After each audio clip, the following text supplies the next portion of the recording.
Corona की तीसरी लहर की आशंकाओं के बीच स्कूल खोल दिए गए हैं। जाहिर सी बात है कि लगातार ये बात कही जा रही है कि तीसरी लहर बच्चों को इफेक्ट कर सकती है, लेकिन सवाल यही है कि क्या मौजूदा जो परिस्थितियां हैं, जहां पर हम देख रहे हैं कि राजनीतिक रैलियां हो रही हैं, बड़े बड़े कार्यक्रम हो रहे हैं, स्कूल भी खोले गए हैं, तो क्या इन परिस्थितियों के बीच में तीसरी लहर को रोका जा सकता है? इस समय हम एक प्राइवेट हॉस्पिटल में मौजूद हैं और जब कोविड की दूसरी लहर आई थी तो हम देख रहे थे कि हॉस्पिटलों में जगह नहीं थी, भारी भीड़ इस समय दिखाई दे रही थी। लेकिन अब जब हालात ठीक हुए और फिर तीसरी लहर की चेतावनी की बात की गई, तो सभी प्राइवेट और सरकारी हॉस्पिटल अपनी अपनी तैयारियां कर रहे हैं कि अगर तीसरी लहर आती है तो कैसे उससे निपटना है, किस तरीके से संसाधन हमारे पास मौजूद होना चाहिए। तो आप ये देखिए, ये हॉस्पिटल का नज़ारा है। हालांकि भीड़ नहीं है, लेकिन दूसरी लहर में हमने देखा था कि बहुत जो है भारी भीड़ सभी अस्पतालों में मिल रही थी। बेड्स लगभग ख़त्म हो गए थे और हालात बहुत ख़राब थे। लेकिन अब चूंकि हालात सामान्य हुए दूसरी लहर के बाद में, मगर तीसरी लहर चिंता लगातार बढ़ा रही है। हम यहाँ पर कुछ डॉक्टरों से भी बातचीत करेंगे कि आखिर तीसरी लहर से निपटने के लिए क्या व्यवस्थाएं हैं। इस समय हमारे साथ मौजूद हैं यहाँ पर डॉक्टर विवेक राजौरिया जी, और उनसे हम जानेंगे कि आखिर तीसरी लहर से निपटने के लिए क्या कुछ किया जा सकता है और मौजूदा परिस्थितियों में जो चीज़ें की गई हैं क्या वो ठीक हैं, जैसे कि स्कूल खोलना और लगातार भीड़भाड़ वाले इलाकों में हम देख रहे हैं कि क्या स्थितियां हैं, लगातार राजनीतिक कार्यक्रम हो रहे हैं। विवेक जी, साधना पर बहुत बहुत स्वागत है आपका। सभी चीज़ें सामान्य हो गई हैं, हालांकि ये बात अलग है, अपील की जा रही है 2 गज की दूरी, मास्क है ज़रूरी, लेकिन अब तमाम चीज़ें हमको उसी तरह से दिखाई दे रही हैं जो कोविड से पहले दिखाई दे रही थी। तीसरी लहर की आशंका की बात बार बार की जा रही है, स्कूल खोल दिए गए हैं, क्या कहेंगे? अभी जो स्थिति चल रही है, जैसा कि अभी सभी मीडिया में भी दिखाई दे रहा है, ओपीडीज़ में भी दिख रहा है कि वायरल बुखार, डेंगू, इनकी भी आवक पहले से बढ़ गई है। इसी बीच में कुछ नंबर्स अपने कोविड के भी बढ़ते हुए दिख रहे हैं। तो जाहिर सी बात है कि अभी सावधानी और ज़्यादा रखने की ज़रूरत है, क्योंकि बुखार के केसेस में से अलग से कोविड को आइडेंटिफाई कर पाना बड़ा मुश्किल होता है।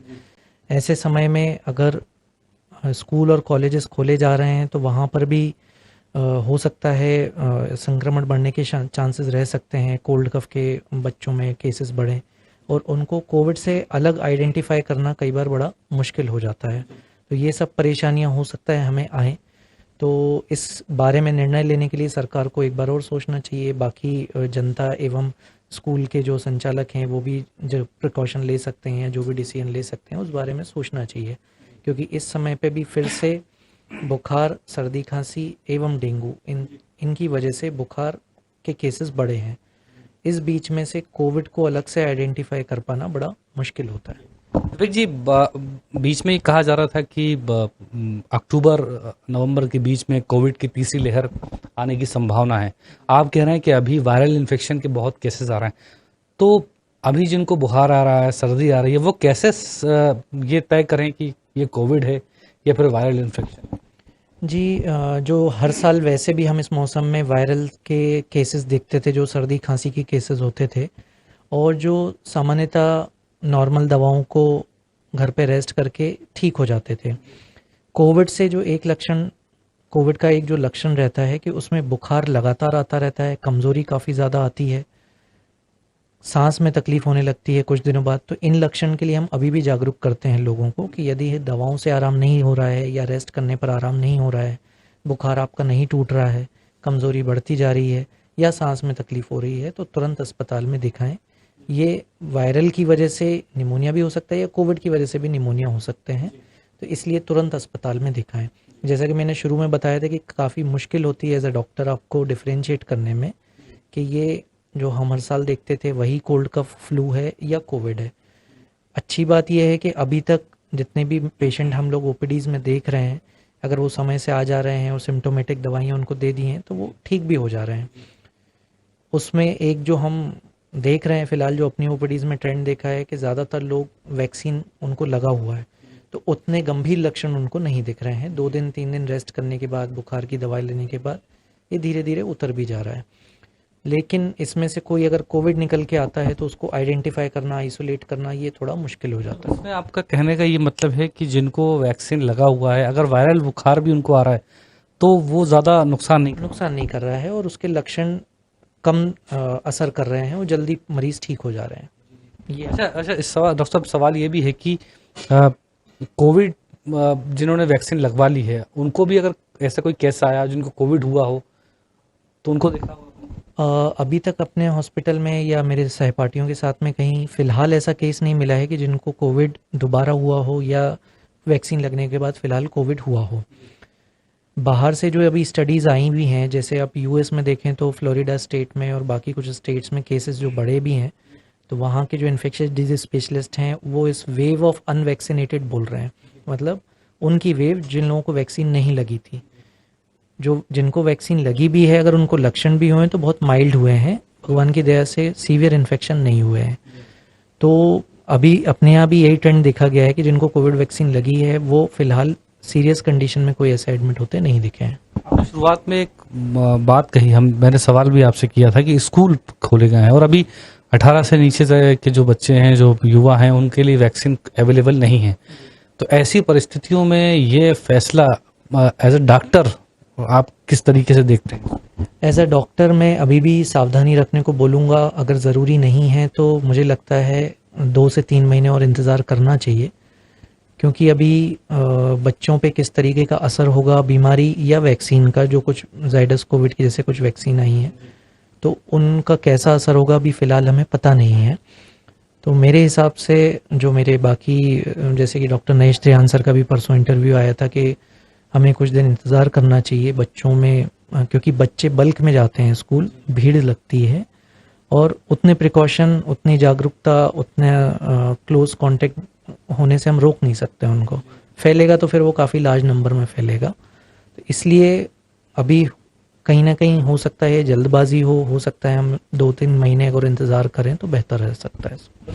बहुत लंबे समय से आप जो है मरीजों को देखते आए हैं, क्या सलाह मशवरा नहीं लिया गया? मतलब लेना चाहिए इस तरह के मामले जब होते हैं सरकार को, तो कम से कम डॉक्टर से तो कंसल्ट किया जाना चाहिए। सभी इसके सरकारी सलाहकार रहते हैं, मुझे लगता है इस पे भी सलाह ली गई होगी और आगे जैसा कि अभी डिसीज़न लिया गया है, पूरा खोलने के लिए डिसीज़न नहीं लिया गया है इसके ऊपर, तो हो सकता है इन डिसीज़न को अगर कुछ दिक्कत लगती है तो रिवर्ट बैक किया जा सकता है।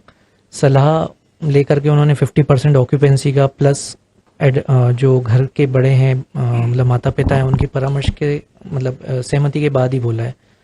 जितनी मेरी अभी पेरेंट्स से बात हुई है, सभी का ये कहना है कि सर अभी हम पक्ष में नहीं हैं, हम जैसा कि सुनने में आ रहा है, देखने में आ रहा है, तो वो लोग भी यही चाह रहे हैं कि 2-3 महीने रुक करके ही भेजा जाए। पेरेंट्स जो बच्चों को लेके आते होंगे वो आपसे बात करते होंगे, सलाह करते हैं, तो उनके मन में भी यही बात है कि सर हम अभी सेफ महसूस नहीं करते हैं, तो हम ये नहीं चाहते कि अभी बच्चों को भेजें, हम 2-3 महीने और इंतज़ार करना चाहते हैं। ये लगभग 80% जो हमारे यहाँ ओपीडी में आए उनका यही कहना था। लेकिन चूंकि अब खोले गए हैं स्कूल, तो वो पूछते भी होंगे आपसे कि अब भेजना तो है, चूंकि खोल दिए गए हैं स्कूल, तो क्या प्रिकॉशन रहे, कुछ सलाह मशवरा आपका? प्रिकॉशन तो सर जनरल प्रिकॉशन यही है कि जितना वहाँ पर आइसोलेशन, हैंड हाइजीन, और अगर किसी भी बच्चे को सर्दी जुकाम होता है तो जल्दी उसको आइसोलेट कर दिया जाए, ये प्रिकॉशन वहाँ पर भी रखने हैं, क्योंकि भीड़ जहाँ पर भी लगेगी वहाँ पे इन चीज़ों की नंबर हमेशा बढ़ेंगे। लेकिन जो सावधानी की बात आप कर रहे हैं पॉसिबल नहीं है। बच्चों के लिए सावधानी इतनी सब कर पाना थोड़ा सा मुश्किल रहता है, और जाहिर सी बात है कि हम इकट्ठे उनको बिठा रहे हैं तो बल्क तो इकट्ठा होता ही है, भीड़ तो इकट्ठी होती है, तो वो चीज़ हो नहीं पाती है। जब चूंकि कई लोग आपसे मिलते हैं तो खासतौर पर जो पेरेंट्स हैं, तो अब स्कूल खुल गए तो आप से पूछते भी होंगे वो कि अब चूंकि मजबूरी है भेजना, तो अक्सर आप ही बता दीजिए क्या करना है। बिल्कुल, पेरेंट्स के मन में ये रहता है सवाल, जैसा सभी आम पब्लिक के रहता है कि बच्चों को अभी स्कूल भेजें या ना भेजें। अभी के सिनेरियो में देखते हो जिस तरीके के ओपीडी में वायरल इन्फेक्शन और ये सब चल रहे हैं, तो और जैसा अभी बाहर के रुझान आ रहे हैं उनको देखते हुए अभी यही मैं सलाह देते हैं हम लोग के, अभी अगर हो सके तो आप घर से ही पढ़ाएं बच्चों को और कुछ दिन और इंतज़ार कर लें, खास तौर से जो छोटे बच्चे हैं। बिल्कुल, आपने स्कूल और बच्चों से जुड़ी बहुत महत्वपूर्ण बात कही। ओवरऑल देखा जाए तो तीसरी लहर को लेकर, चूंकि जिस हॉस्पिटल में है ये बड़ा हॉस्पिटल है और आप बहुत सारे मरीजों को देखते हैं, आप तैयारी तो आपने भी की होगी, क्योंकि सेकेंड वेव का जो खतरा है, जो चीज़ें थी वो सब आपने देखी हुई, आपकी आंखों के सामने से गुजरी हैं। तो वो दृश्य दोबारा दुनिया को न देखना पड़े, देश को, प्रदेश को, उसके लिए आप लोग किस लेवल पे काम कर रहे हैं? तैयारी में डेफिनेटली जैसे जैसे हम ना हमारा एक्सपीरियंस होता गया, हमने चीज़ों को रिफ़ाइन किया है। हमने अपने आइसोलेशन सिस्टम को और स्ट्रॉन्ग कर लिया है कि हम पेशेंट को जल्दी पिक कर पाएँ, जल्दी से उसको आइसोलेट कर लें। क्योंकि अब टेस्टिंग सुविधाएं बढ़ गई हैं, तो जल्दी टेस्ट करके उसको आइडेंटिफाई कर लें, क्योंकि उसके लिए आप ट्रीटमेंट जो इनिशियली स्टार्ट करना है और हमें पता है कि ये चौथे पाँचवें दिन उसमें कुछ चीज़ें बिगड़ती हैं, तो हम टाइमली उनको आइडेंटिफाई कर पाएँ। ये थोड़ा सा हमने उस हिसाब से प्रोटोकॉल कर लिया है। दूसरा ये कि नंबर ऑफ़ बेड्स, जैसे कि हम मैक्सिमम पेशेंट्स को जिस बेड पे है उसी बेड पर ऑक्सीजन लगा सकें, जिस बेड पर है वहीं वेंटिलेटर या बाईपैप लगना है वो, तो पेशेंट को ऐसा नहीं कि आईसीयू में शिफ्ट करना पड़े, वो जिस बेड पे भी है हम वहीं पे उसको अपग्रेड कर सकें, वहीं ऑक्सीजन लगा सकें, वहीं उसको बाईपैप लगा सकें। इस तरीके से बेड की सुविधाओं को अपग्रेड कर लिया है कि हमें ऐसा ना हो कि पेशेंट मान लीजिए भर्ती हुआ और 2 दिन बाद उसको ऑक्सीजन की व्यवस्था ज़रूरत पड़ रही तो उसको शिफ्ट करना पड़ रहा है।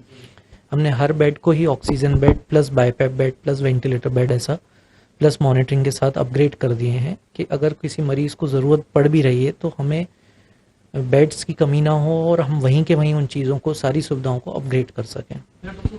विवेक जी, खासतौर पर ऑक्सीजन, अगर कोविड से पहले बात कर ली जाए तो उतने नंबर में नहीं लगाया जाता था, लेकिन चूंकि कोविड की जो दूसरी वेव आई उसमें ऑक्सीजन के महत्व को समझा गया, तो अपने यहाँ जो क्षमता थी आप किस तरीके से उसको अपग्रेड किया? ऑक्सीजन का सर हमने आइनॉक्स का प्लांट लगाया हुआ है, जिसकी जो हमने पहली वेव में ही उसको अपग्रेड कर लिया था, क्योंकि ये चीज़ हमको तभी कुछ आभास हुआ था कि कोविड के मरीज़ की जो ऑक्सीजन रिक्वायरमेंट रहती है वो ज़्यादा ही रहती है। जहाँ हम पहले पेशेंट देखते थे उनमें उतनी नहीं लगती थी, और इनकी रिक्वायरमेंट भी ज़्यादा रहती है और ज़्यादा दिन तक रहती है, कई बार महीने महीने भर तक उनको ऑक्सीजन लगा। तो ये चीज़ हमने पहली लहर में ही अपग्रेड कर ली थी, भगवान की दया से और सरकार की मदद से उसमें सभी चीज़ें स्मूथ चल पाई। और अब क्योंकि ऑक्सीजन के प्लांट्स बढ़ गए हैं तो आगे दिक्कत अब इस मामले में नहीं आनी चाहिए। जाहिर सी बात है कि बहुत बेहतर आप लोगों ने काम किया, दिन रात काम किया और लोगों की जान बचाने के लिए। डॉक्टर साहब, समझना चाहेंगे और हमारे दर्शक भी आपको देख रहे हैं इस समय कि जो कैजुअलिटी हुई, जिन लोगों के जाने हम बचा नहीं पाए, क्या वजह रही कोविड के साथ साथ? कि क्या वो पहले से बीमार थे, कुछ हिस्ट्री उनके साथ थी? थोड़ा सा हमारे दर्शकों को आप बताइए कि आगे से जो शुगर के, ब्लड प्रेशर के जो मरीज हैं, क्या वो इस खतरे में ज़्यादा उनको सेफ रहने की ज़रूरत है या सभी को ज़्यादा सेफ रहने की? 3 चीज़ें जो हमने सेकेंड वेव में जो अलग देखी फर्स्ट वेव से, फर्स्ट वेव में भी हमने कोविड के पेशेंट देखे थे, जो अलग चीज़ थी सेकेंड वेव में, वो नंबर 1 ये थी कि मरीज़ लेट आते थे। इसलिए लेट आते थे क्योंकि इनिशियली या तो बेड नहीं मिल पाए, या फिर ये कि साहब घर पे ट्रीटमेंट कर लेंगे, फ़ोन पे ट्रीटमेंट पूछ लिया और घर पे करते रहे, और फिर जब एकदम तबीयत ख़राब हुई तब हम हॉस्पिटल पहुँचे। जबकि इसके पहले अगर आपको याद हो, फर्स्ट वेव में बीमारी का डर ही इतना था कि आदमी पहले से ही हॉस्पिटल पहुँच जाता था और निगरानी में रहता था। तो एक अंतर तो वो दिखा। दूसरा अंतर ये दिखा कि शहर में तो फिर भी लोगों ने, क्योंकि कोविड देखा हुआ था, तो उन्हें थोड़ा सा इस बीमारी का आभास था। जो पेरीफेरी के जो आसपास के मरीज़ आए, ख़ासतौर से अगर आप मॉर्टेलिटी या देखेंगे तो छोटी जगहों से मरीज़ जो आए थे उनमें ज़्यादा हुई, क्योंकि उनको इस बीमारी के बारे में आभास नहीं था। वहाँ के जो लोकल डॉक्टर्स थे उनको भी ज़्यादा आइडिया नहीं था, तो कई बार वो 10 दिन 15 दिन घर पे ही टाइफाइड समझ के ट्रीटमेंट लेते रहे, यूरिन इन्फेक्शन समझ के ट्रीटमेंट लेते रहे, और इस तरीके से जब वो लास्ट में जब ज़्यादा तबीयत बिगड़ी तब लेट प्रेजेंटेशन उनका हुआ। तीसरी चीज़ जो एक महसूस की कि कुछ लोगों में तो ऐसा लगता था जैसे ये वेरिएंट ही नया है, क्योंकि आज पेशेंट एडमिट हुआ और अगले दिन वेंटिलेटर सपोर्ट पे इतनी तेज़ी से निमोनिया उसमें बढ़ जाता था, जबकि इसके पहले हम देखते थे कि 4 दिन 5 दिन थोड़ा सा समय देता था मरीज़। लेकिन कुछ मरीज़ में कि वो चल करके ओपीडी में आए हैं और देखते ही देखते हमारे उनकी तबीयत ख़राब हो गई। तो इवन ऐसे भी मरीज़ देखे, उसमें कहीं ना कहीं वेरिएंट का भी अपना असर था। तो ये 3 चीज़ें थी। इसमें जो मैं सबसे महत्वपूर्ण समझता हूँ वो ये है कि समय पर डॉक्टरी सलाह लें और घर पर उसको ट्रीट करने की कोशिश ना करें। अगर डॉक्टर एडवाइस करते हैं कि हाँ घर पे अपन ट्रीटमेंट ले सकते हैं तो उसको ज़रूर कंटिन्यू करें, लेकिन डॉक्टरी परामर्श के बाद ही उसको कंटिन्यू करें। अपने मन से उसको टाइफाइड समझ के या यूरिन इन्फेक्शन समझ के या कोई और बुखार समझ के उसको ठीक ना करें। इसी में जुड़ा हुआ मैंने पूछा भी सवाल आपसे शुरुआत में कि जो आपकी हिस्ट्री है बीमारियों की वो किस तरह से आपको खतरे के मुंह में ले जाती है, खासतौर पे शुगर और ब्लड प्रेशर आम है, तो क्या कोविड के इस दौर में उन लोगों को कितनी सावधानी बरतने की आवश्यकता? शुगर और ब्लड प्रेशर अगर हमें है तो हमारी किसी भी इन्फेक्शन से लड़ने की क्षमता कम हो जाएगी, चाहे वो डेंगू हो, चाहे कोविड हो, चाहे अभी के वायरल इन्फेक्शन हो। तो हमारी पुरानी बीमारियों का कंट्रोल में रहना ज़रूरी है। दवाइयाँ या सपोर्टिव जो भी है, उसके अलावा शारीरिक शिथिलता नहीं होनी चाहिए, एक्टिव रहें हम। योगा, प्राणायाम, थोड़ा एक्सरसाइज, डेली वॉक करना, थोड़ा शरीर को एक्टिव रखना ज़रूरी है। हेल्दी फूड खाएं। जो एक चीज़ इसमें मैं ऐड करना चाहूँगा, जो भी मैं काफ़ी देख रहा हूँ, फूड पॉइजनिंग और गैस्ट्रोएंटराइटिस के केसेस भी अभी काफ़ी बढ़ गए हैं, क्योंकि लोगों ने अभी बाहर निकल के इस मौसम में खाना पीना ये सब चालू किया है, तो वो चीज़ भी अभी बढ़ गई है। तो अभी वैसा समय नहीं है कि आप एकदम से सारा बाहर एकदम फ्रीडम के साथ में घूमें या खान पान बाहर का एकदम अनसेफ्टी के साथ करें। खास तौर से जिन लोगों को हाइपरटेंशन, डायबिटीज़ है, इन्हें अभी विशेष ध्यान रखना है कि अपने खान पान में कहीं परहेज़ ना हो और हमारी दवाइयाँ समय से लें, क्योंकि कुछ मरीज ऐसे थे जो कोविड की वजह से साल साल भर अपना चेकअप नहीं करवा पाए हैं, तो वो अपना रूटीन चेकअप करवा के दवाओं को एडजस्ट करवा लें ताकि वो कंट्रोल में रहें बीमारियाँ। ठीक है डॉक्टर साहब, बहुत महत्वपूर्ण जानकारी आपने दी। मैं वापस बच्चे और युवाओं पर आता हूँ। कोविड के दूसरी वेव या फर्स्ट वेव में हमने देखा कि जो वैक्स थे जो उन पर सबसे ज़्यादा असर रहा, बुजुर्गों पर ज़्यादा असर रहा, लेकिन तीसरी लहर की बात जो की जा रही है कि बच्चे ज़्यादा इफेक्ट होंगे, तो इसका पैमाना या इसका आधार का अगर समझना चाहें तो किस तरीके से? इसका आधार ये है सर कि जिन लोगों को वैक्सीन लग चुकी होती है या जिन लोगों को पहले इन्फेक्शन हो चुका होता है, तो अगले इन्फेक्शन में हो सकता है वो उतना असर ना करे, क्योंकि बच्चे अभी इस ग्रुप में आते हैं जिनके लिए अभी वैक्सीन कहीं पर भी उपलब्ध नहीं है। दूसरा, धीरे धीरे उनका मूवमेंट्स भी बढ़े हैं, बाहर निकल रहे हैं, कुछ जगह स्कूल खुले हैं, तो एक्सपोजर अब उनका होना चालू होगा। अभी तक क्या था कि घर के बड़े बाहर काम के लिए निकलते थे तो वो एक्सपोज होते थे, अब बच्चे बाहर निकलेंगे तो वो एक्सपोज होंगे। इसलिए ये जो पैमाने या ये वो जो बोला जाता है कि तीसरी लहर में बच्चों के ऊपर असर आने की संभावना है, वो इसलिए है क्योंकि धीरे धीरे बच्चों का बाहर निकलना चालू होता है और फैमिली में अगर देखें तो वही एक ग्रुप ऐसा बचता है जो अनवैक्सीनेटेड है अभी, तो उनके लिए अभी विशेष रूप से ध्यान रखने की ज़रूरत रहती है, क्योंकि कोविड के कुछ ऐसी चीज़ें भी हैं जो ऑटोइम्यून प्रॉब्लम बच्चों में देखी जाती हैं खास तौर से।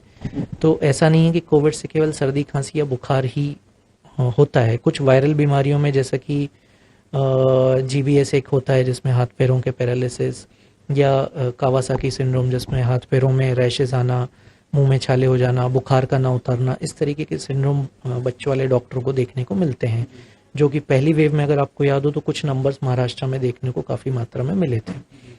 तो सावधान रह कर के प्लस उसके लिए जागरूक रह कर के डॉक्टर प्लस सोसाइटी अगर काम करें तो चीज़ें हम संभाल सकते हैं, यही एक बात है। एक सवाल और भी है कि सर, बच्चों के लिए क्या हम लोग तैयार हैं? ICU जो बच्चे, छोटे बच्चों के लिए होता है, या डॉक्टर्स, मतलब दूसरी लहर के बाद क्या तीसरी लहर जो बच्चों की बात की जा रही है, आप लोगों ने भी मीटिंग में ये चर्चा की होगी, क्या चर्चा हुई, क्या किया जा सकता है? देखिए, बच्चों में विशेष रूप से जो एक चीज़ रहती है कि वयस्क को तो आप अलग करके आइसोलेट करके रखा जा सकता है। बच्चों में जो खासतौर से छोटे बच्चे हैं जो बिना माँ बाप के नहीं रह सकते हैं, तो उनमें जैसा कि सरकार ने भी प्रावधान किया कि हो सकता है हमें माता जी को या किसी एक को साथ में रखना पड़े जिससे कि हम उनकी केयर अच्छे से कर पाएँ, इस तरीके से। प्लस जो बच्चों के लिए यूज़फुल छोटे बाईपैप होते हैं जो जिनसे ऑक्सीजन की व्यवस्था रहती है, उनकी कुछ व्यवस्था की है जो कि सरकार ने भी काफ़ी अच्छे लेवल पर की है। उन्होंने भी जो अपने वार्ड्स के नंबर बेड्स बढ़ाए हैं, जिससे कि अगर एकदम से नंबर बढ़ता है तो हम बच्चों को ऑक्सीजन, बाईपैप, ये सब सपोर्ट्स अपन दे पाएँ। वायरस के जो दूसरे इफेक्ट होते हैं, मेनिंजाइटिस हो गया, या बच्चों में जो मैंने बताया कावासाकी, या शरीर में चट्टे, लाल निशान, प्लेटलेट वगैरह कम ज़्यादा होना, ये सब अगर कुछ होता है तो उसके लिए उस हिसाब से सुविधाएं दे पाएँ, क्योंकि इलाज तो सेम ही रहता है, केयर थोड़ी सी बच्चों में और ज़्यादा लगती है, क्योंकि बच्चों के साथ में घर वालों का इन्वॉल्वमेंट भी थोड़ा करना पड़ता है। एक आखिरी सवाल भी मेरा आपसे है कि ये कोविड से थोड़ा हटके है कि कई सारी भ्रांतियां हमने देखा कि कोविड के इस दौर में देखने को मिली, खासतौर पर दूसरी लहर के बीच कई सारे ऐसे पेशेंट भी आते होंगे जो 5G का भी जिक्र आपसे करते होंगे, व्हाट्सएप पे कई चीज़ें चली कि 5G का असर है, इसकी वजह से लोग मर रहे हैं, तो ऐसे लोगों के लिए आप क्या कहना चाहते हैं? देखिए, भ्रांतियाँ तो अब जो व्हाट्सएप यूनिवर्सिटी है सो कॉल्ड, उस पर हर चीज़ की जो नॉलेज है वो मिस नॉलेज, मिस कम्युनिकेशन, और जिसको भी जो समझ में आता है उस तरीके से उसको फैला दिया जाता है, और उसमें आदमी अपनी चॉइस के हिसाब से कोई भी चीज़ चुन लेता है और उसको, तो इस तरीके की बातों को जब तक कोई साइंटिफिक प्रूफ ना हो उसका विश्वास ना करें, क्योंकि इन सब बातों में पड़ेंगे तो जो हमारा बेसिक मूल मंत्र है बीमारी से बचने का वो हमारा फिर निकल जाएगा। तो इन सब भ्रांतियों से हम केवल अपना समय और समय पे इलाज, समय पे सावधानी, ये सब हम चूक कर जाएंगे। और ऐसी कई भ्रांतियां हैं, जैसे अब लोगों ने काढ़ा पीना चालू किया तो उसी की अति की, तो हमने देखा कि कोविड से तो नहीं साहब, लूज मोशन से भर्ती हो गया आदमी, क्योंकि काढ़ा ही इतना पी लिया उन्होंने कि इतनी गैस्ट्राइटिस हुई, इतना लूज मोशन हुए कि उसकी वजह से कमजोरी आ गई। कोविड तो नहीं साहब, उससे दिक्कत हो गई। कितने पेशेंट ऐसे देखे जिनको पाइल्स था, उन्होंने काढ़ा इतना ज़्यादा पिया कि पाइल्स की समस्याएं बढ़ गई। तो हर चीज़ के अपने फ़ायदे, अपने नुकसान हैं। केवल उसके व्हाट्सएप पर पढ़ के या कहीं से सुन करके और हम उसकी अति कर जाएं तो वो भी नुकसान कर देगा। तो ये सब चीज़ों से तो और ज़्यादा सावधान रहने की ज़रूरत है। हो सकता है आप बीमारी से बच जाएं और इनके साइड इफ़ेक्ट से आपको दिक्कत आ जाए। डॉक्टर साहब, एक और सवाल सर आखिरी आपसे कि हमारे जो दर्शक आपको देख रहे हैं इस समय, उनके लिए आप क्या, क्योंकि दूसरी लहर में जो आपने काम किया और जो ऑब्जर्व किया, कोविड की तीसरी लहर से बचने के लिए, कोविड से बचने के लिए कुछ अगर पॉइंट्स ऐसे हों जो आप बताना चाहते हैं ताकि कोविड से बचा जा सके? सबसे पहला पॉइंट तो मैं अभी भी यही बोलूँगा कि जितना हो सके हमारे काम को भीड़ भाड़ में जाने से रोकना है। जितना हो सके भीड़ भाड़ वाली जगहों पे जाने से बचें, चाहे वो पर्यटक स्थल हों, चाहे वो बाहर घूमने वाली जगह हों, खाने पीने की जगह हों। जो काम घर से कम भीड़ भाड़ वाली जगहों में जा कर के हो सकता है उसको वैसे करने की कोशिश करें। दूसरा, अगर हम वहाँ जा ही रहे हैं तो हमारा सबसे इम्पोर्टेंट जो मास्क है उसका प्रयोग ज़रूर हमें करना है। तीसरी चीज़, घर में अगर किसी को भी सर्दी जुकाम बुखार होता है तो उसको जल्दी से घर में ही आइसोलेट कर लें ताकि दूसरे लोगों को इन्वॉल्व ना करें, चाहे वो भले ही मौसम का वायरल इन्फेक्शन क्यों ना, फ्लू वाला वायरल इन्फेक्शन क्यों ना हो। चौथी चीज़, डॉक्टरी परामर्श ज़रूर ले लें। घर पे ही उसको आम बुखार या नॉर्मल बुखार समझ करके उसको टालें नहीं। ये मेरी आज के समय में सबसे इम्पोर्टेंट सलाह है, क्योंकि अभी दूसरे इन्फेक्शन भी इसके साथ में मिक्स होकर के आ रहे हैं, तो उसको आइडेंटिफाई करना शुरू में बहुत ज़रूरी है। चलिए, बहुत बहुत शुक्रिया हमसे बात करने के लिए। तो ये थे डॉक्टर विवेक राजौरिया, जिनका साफ तौर पर यह कहना है, खासतौर पर बच्चों के परिप्रेक्ष्य में, कि अभी फिलहाल स्कूल खोलने को टाला जा सकता था, अगले 2-3 महीने और टाला जा सकता था, क्योंकि तीसरी लहर की संभावनाएं जो हैं वो बच्चों के लिए खतरनाक बताई जा रही हैं। साथ ही साथ उन्होंने कुछ पॉइंट्स पर भी बात रखी कि कोरोना से बचने के लिए किस तरीके से आपको सुरक्षा के दायरे में रहना है, भीड़ भाड़ वाले इलाकों में नहीं जाना है, मास्क मुंह पर लगाए रखना है। साधना न्यूज़ भी आपसे अपील करता है कि कोरोना अभी गया नहीं है, सावधान रहिए, सतर्क रहिए, अपनों को सुरक्षित रखिए और खुद भी सुरक्षित रहिए। आज फिलहाल इतना ही। आप देखते रहिए साधना न्यूज़।